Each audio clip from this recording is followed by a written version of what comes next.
भट्टी साहब, उस्मा बुखारी साहब इतनी परेशान क्यों हैं? जो मंजर रामा न्यायी साहब ने पेश किया, चलो उसको भी ज्वाइन कर लेते हैं, मेरे एनालिसिस के साथ भी ज्वाइन कर लेते हैं, तो फिर आप ये बताएं कि इतनी परेशान, इनको तो परेशान होना नहीं चाहिए।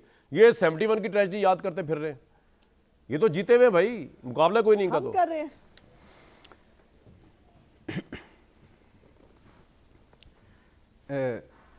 कामरान भाई, सबसे पहले तो वही उस्मान डार के घर और उनकी अहलिया, उनकी बहनें, उनके बच्चे और ख़ास तौर पर वालदा, और ये दूसरी मरतबा दरवाज़ा टूटा, दूसरी मरतबा पुलिस ने घर पर धावा बोला, और जिस तरह एक माँ और जिस तरह वो एक 5 मिनट की वो एक ऑडियो क्लिप चल रहा है, जिस तरह वो अंदर से चीख पुकार कर रहे हैं, जिस तरह वो कह रहे हैं कि मत तोड़ें दरवाज़ा, और जिस तरह बच्चे रो रहे हैं, और जिस तरह वो औरतें रो रही हैं, खुदा के लिए ना करें।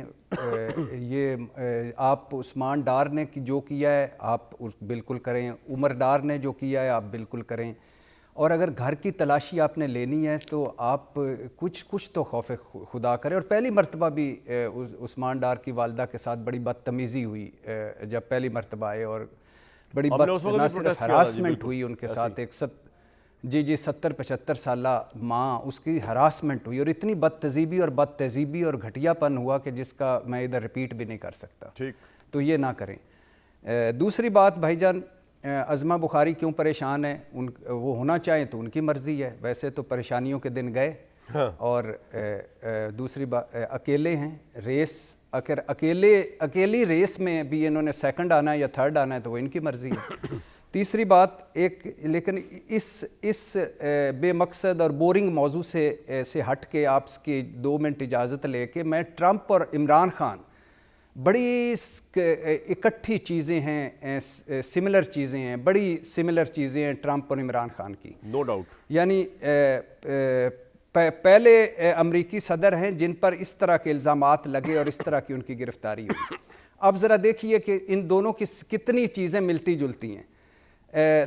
इमरान खान और डोनाल्ड ट्रंप जो हैं, दोनों अपने से मजबूत पार्टी या उम्मीदवार को हरा कर इक़्तिदार में आए, दोनों ने स्टेटस को तोड़ा, दोनों अपनी ज़िंदगी में मुतनाज़े और स्कैंडल्स में घिरे रहे, दोनों ने अपने अपने शोबे में कामयाब तरीन थे, यानी वो खेल में थे और वो बिज़नेस में थे, दोनों की एक से ज़्यादा शादियाँ, दोनों की अज़दवाजी ज़िंदगी खुशगवार नहीं रही, दोनों अपने बयानात की वजह से मशहूर, दोनों मीडिया की डार्लिंग, दोनों इक़्तिदार में आके मीडिया से लड़े और बल्कि रोज़ लड़े, दोनों की स्ट्रेंथ है सोशल मीडिया, दोनों ट्विटर के बादशाह, दोनों मुस्तकिल मिजाज मजबूत असाब के मालिक, दोनों इलेक्शन में हारने के बाद इलेक्शन के धांधली के इल्ज़ाम लगा चुके, दोनों ने अपने इक़्तिदार में निकलने की वजह सुपर पावर को बताया, एक ने अमेरिका एक ने रूस को, दोनों की वजह से मुआशरा सियासी तौर पर तकसीम हुआ, दोनों की वजह से मीडिया तकसीम हुआ, दोनों ने अपने सियासी मुखालफिन को एक लम्हा भी चैन नहीं लेने दिया,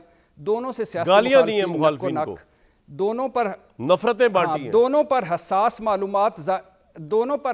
मालूमात ज़ाहिर करने, मतलब दोनों के घर हसास डॉक्यूमेंट्स के लिए एक के घर छापे पड़े और एक केस भुगत रहा है, दोनों बयानियां बनाने के माहिर, दोनों चमुखी लड़ाइयां लड़ने के माहिर, दोनों पर फर्दे जुर्म कहना क्या चाह रहे हैं, एक में तो ज़्यादा हो चुकी हैं। जी मैं एक दो चार बड़ा खूबसूरत फिक्रा आप बोलते हैं ये दरमियान में।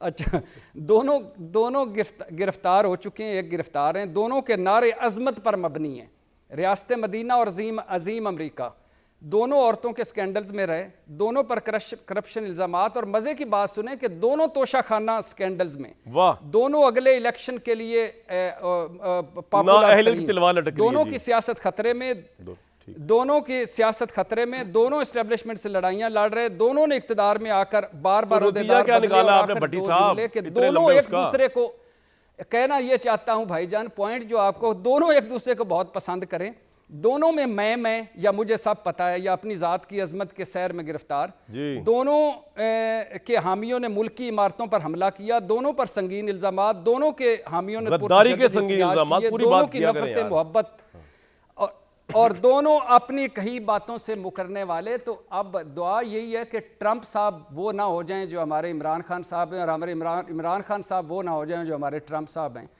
तो कहने का मकसद ये है कि अजीबो गरीब यानी अमेरिका में अजीबो यार ये गरीब नवाज मनाज़िर शरीफ साहब का देखने को दौर मिले, चल रहा है, उन पे पाकिस्तान बात में करें। 9 आप मई कहाँ हुआ। ट्रंप को और इमरान खान को लेके बैठ गए हैं? नवाज शरीफ चौथे दफा प्राइम मिनिस्टर बनने लगे, उनको मुबारकबाद दें।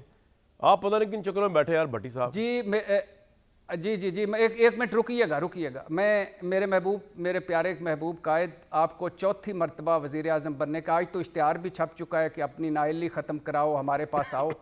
तो ये आखिरी हरबा भी, आखिरी एक फार्मेलिटी भी पूरी हुई। आपको चौथी मरतबा वज़ीर आज़म बनने से पहले मेरी तरफ से दिल की अथाह गहराइयों से मुबारकबाद।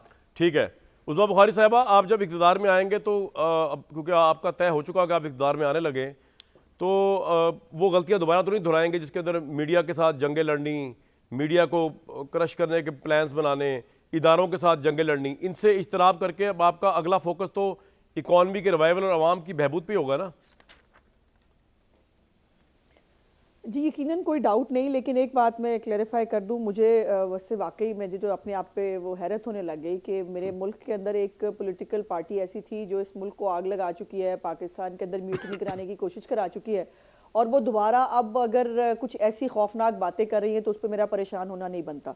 तो चले मैं इसके ऊपर अब आगे चलते हैं। देखिए इसमें कोई दूसरी राय नहीं कि मुस्लिम लीग नून की हुकूमत जब आई है इस मुल्क के अंदर, पूरा रिकॉर्ड निकाल के देखें तो उसमें हमेशा जब भी मुस्लिम लीग नून की हुकूमत आई है गुर्बत में कमी आई, महंगाई जो है वो कम हुई, लोगों का तर्ज ज़िंदगी बेहतर हुआ, इकॉनमी स्टेबल हुई, और यकीनन यही हमारा जो है वो मतमय नज़र है।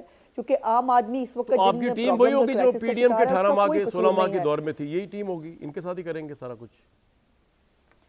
जी बिल्कुल। अच्छा, और वो टीम आपके उसके ऊपर 100 एतराज़ अपनी जगह पर सही, लेकिन वो टीम जो है वो अगर इमरान खान जैसे फितने के जो है वो होते हुए उसकी जो है पाकिस्तान को श्रीलंका बनाने के अज़म के साथ साथ रेमिटेंस रुकवाने की अपीलों से लेकर, सैलाब ज़दगान के पैसे रोकने से लेकर, इस मुल्क के अंदर जो है वो नोटिफिकेशन रोकने और उसके बाद जो है वो म्यूटनी कराने की तमाम कोशिशों के बावजूद जो इस मुल्क को श्रीलंका जिन्होंने नहीं बनने दिया, जिन्होंने उस मुल्क को डिफॉल्ट नहीं होने दिया, जिन्होंने इस मुल्क के अंदर स्टेबिलिटी के लिए कोशिशें की, निकाली, लेकिन IMF का वो प्रोग्राम जो है वो रिवाइव करा लिया, और आज पाकिस्तान क्यों स्टॉक एक्सचेंज ऊपर जाती है? क्योंकि फितना अंदर है।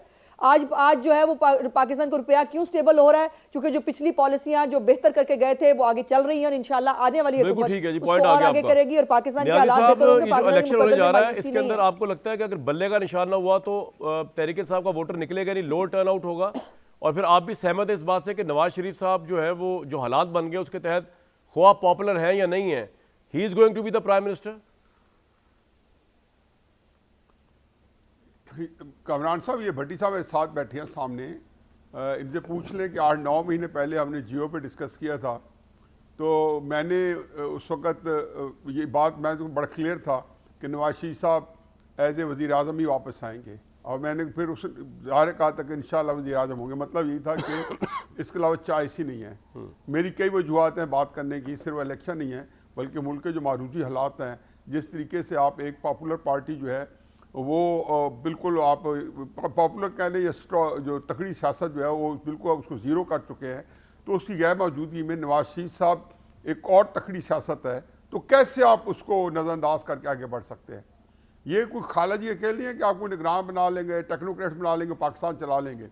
ये पाकिस्तान जो है अब किसी साइजेबल लीडर नहीं संभालना है, और इन रियलिटी नवाज शरीफ साहब, लेकिन नवाज शरीफ साहब की टीम तो वही है ना, रही नहीं जो पीडीएम की टीम थी, वही वजीर खजाना, वही वजीर प्लानिंग, तो वो तो बड़ी पैथेटिक परफॉर्मेंस थी। वही प्राइम मिनिस्टर शहबाज शरीफ अगर किसी और जगह पे भी जाते हैं, मैं देखो हम एक और बहस से चले जाएंगे। नवाज शरीफ साहब की पैथेटिक परफॉर्मेंस होती तो 2017 के जो आप जितने इंडेक्स है निकाल लें और कंपैरिजन कर लें कि मार्केट क्या थी, इकॉनमी का साइज क्या था, आपके लोन्स क्या थे, आपके रेवेन्यूज क्या थे, आपका करप्शन इंडेक्स कहाँ पहुंचा हुआ था, 2013 में क्या था, 2017 में क्या था, ये बेशुमार चीज़ें हैं, मैं उसमें नहीं जाना चाहता हूँ। लेकिन मैं तो एक बात कहता हूँ कि नवाज शरीफ साहब अब जो आएंगे, मैं अब भी कहता हूँ नहीं कर पाएंगे। उसकी वजह ये नहीं कि नवाज शरीफ साहब नालायक हो गए या टीम नालायक हो गई, बात यह है कि आपने इस मुल्क में 2014 से जो सियासी अदम इस्तेहकाम पैदा किया है, ये उसके बच्चे जने हुए हैं। ये भट्टी साहब ने बड़े ज़बरदस्त रिदम से ट्रंप की और इमरान खान साहब के कंपैरिजन किया। क्या भट्टी साहब 2018 में इमरान खान साहब जो हैं वो पॉपुलर वोट पे आए थे या आरटीएस पे आए थे? जो ट्रंप है वो तो पॉपुलर वोट पे आया था, वो किसी आरटीएस के बैठने पे या एस्टैब्लिशमेंट के घोड़े पे सवार होकर नहीं आया था। जैसा तैसा भी है, वो एक पॉपुलर वोट पे आया था। और ये इमरान खान साहब के पास एक चीज थी, बड़ा फर्क है दोनों में, कि इसके पास पॉपुलर वोट्स नहीं थे। मैं आपकी जो अब बाकी क्या बात की क्या बातें हैं उसको एक तरफ रखें। अब आ जाए जी कि तहरीक इंसाफ का जो फ्यूचर है वो क्या होगा। देखिए, तहरीक इंसाफ आज तक कोई पार्टी फौज के साथ मामूली भी सींग जो है ना अटक जाए तो वो उसके बाद एक इलेक्शन कम अज कम उसको फोरगो करना पड़ता है। ये इमरान खान साहब की नालायकी है, लाइल्मी है, उनके अंदर कोता नजरी है। मैं समझता हूँ कि उनको ये पता ही नहीं है कि वो ये एक्सपेक्ट करते हैं कि उनको इलेक्शन लड़ने दिया जाएगा। देख मैं तो इस बारे में बड़ा क्लियर हूँ कि जो तहरीक इंसाफ आपके सामने आई है ये एस्टैब्लिशमेंट की उसी तरह इस्तेमाल में रहेगी जिस तरीके से शहबाज शरीफ साहब की हुकूमत जो है एस्टैब्लिशमेंट के इस्तेमाल में रही है।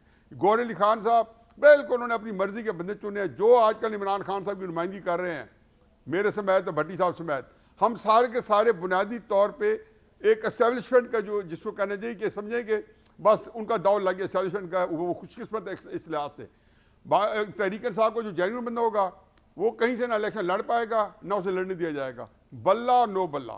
तहरीक इंसाफ क्या अगली जगह जो 15, 20, 30, 40, 50 सीट अगर ले भी गया इलेक्शन लड़ने दिया गया और ले भी गए तो आप ये देखें कि वो हकीकत है कि उसी तरह की अपोजिशन होगी जिस तरीके से मुफाहमती अपोजिशन शहबाज शरीफ साहब की थी इमरान खान साहब के वक्त में, जो पहली असेंबली में पहले इजलास में उन्होंने कहा बजाय अपोजिशन लीडर इलेक्ट होने के बाद साहब, लेकिन अगर इनकी 35-40 सीटें भी आ गई अपना पीटीआई की, चाहे गौहर साहब के जेर सरकार, तो नून लीग का क्या होगा? इनको तो कहीं और से सीटें मिलनी नहीं। तो पंजाब की 140-41 सीटों में से अगर 35-40 वो ले गए तो उनकी तो सिंपल मेजॉरिटी नहीं मिलनी फिर। नहीं, पंजाब से नहीं लेंगे ना। नून लीग के पास इतनी सीटें होंगी। देखिए, पहली बात तो है कि पहली दफ़ा होगा नून लीग ने आज तक 3 हुकूमतें बनाई हैं। तीनों में पहली पार्टी है कि जिसने पिछले 35 साल में एक एब्सोल्यूट मेजॉरिटी के साथ अपनी मेजॉरिटी से हुकूमतें बनाई हैं। शायद पहली दफ़ा हो कि नून लीग के पास अपनी मेजॉरिटी ना हो, ना अगलों ने देनी है। ये इस्तेकाम पाकिस्तान पार्टी जब बनी है ना, तो ये सिर्फ लम्हा फिक्रिया जरदारी साहब के लिए नहीं था कि पंजाब के लोग पार्टी में जाने के वो उसके अंदर चले गए थे इस्तेकाम पाकिस्तान पार्टी में। ये नून लीग के लिए भी लम्हा फिक्रिया था कि आखिर एस्टैब्लिशमेंट क्यों ये प्रेशर ग्रुप्स जो है ज्यादा बना रही है। 15-20 सीट इस्तेकाम पाकिस्तान पार्टी ने नहीं है। नून लीग को भी 100 से कमों पे सीट्स मिल जाएंगी, मेरा अपना अंदाजा। अगर इलेक्शन हो गया, पहली बात बिग इफ अगर इलेक्शन हो गए, इलेक्शन हो जाएंगे सर, ना ऐसी बातें किया करें तो नजर लग जाएगी, तो फिर उसके बाद एमक्यूएम की 2-4 सीटें मिलेंगी।